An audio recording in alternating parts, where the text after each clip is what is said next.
Hey, my name's Jacob. Thank you for joining me once again on Win the Day.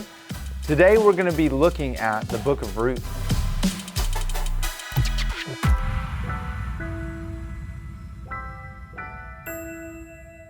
It's easy to do the right thing when you know that you'll get what you want.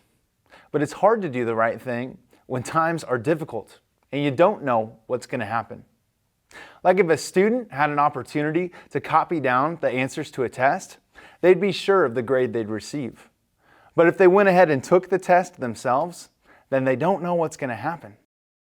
Choosing to do the right thing when no one's watching or when you're not guaranteed of the results, that's what I would call integrity.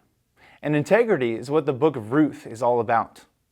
The Book of Ruth is found in the Old Testament following the Book of Judges. It takes place between 1011 and 970 BC. It's a short 4-chapter book, but we want to make sure we don't miss it because this book is a treasure. It's one of only 2 books in the entire Bible that's named after a woman, and it's the only book in the entire Bible that is entirely dedicated to a woman. Ruth is also one of the only books in the Old Testament where we don't see God act or speak directly. In this book, you'll find people who display incredible faith like Ruth, Boaz, and Naomi. Ruth teaches us about integrity and redemption. Ruth is a Moabite woman, and so she's not one of God's chosen people by birth. She's also a widow and the daughter-in-law to Naomi. Now, in this culture, an unmarried woman couldn't provide for themselves. They had no sense of security. A widow's only hope is that they might find a kinsman redeemer. A kinsman redeemer is a close relative who could step in and marry the widow and provide for them. To make a long story short, Naomi gives Ruth the option to leave her and go find someone else. But we see Ruth's incredible loyalty and integrity displayed in the first chapter in verse 16, when Ruth says, "But Ruth said, 'Do not urge me to leave you or to return from following you.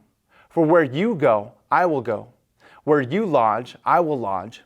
Your people shall be my people, and your God, my God.'"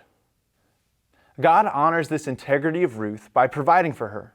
In a series of circumstances too incredible to be circumstantial, Ruth finds herself searching for food in the field of a man named Boaz. Boaz just so happens to be a distant relative of Naomi. Therefore, he can be the kinsman redeemer. Ruth boldly asks Boaz to marry her, and eventually he does, which means that he redeems her and Naomi, buying them back, restoring them, and turning their tragedy to joy. We can see Jesus clearly in this story of redemption.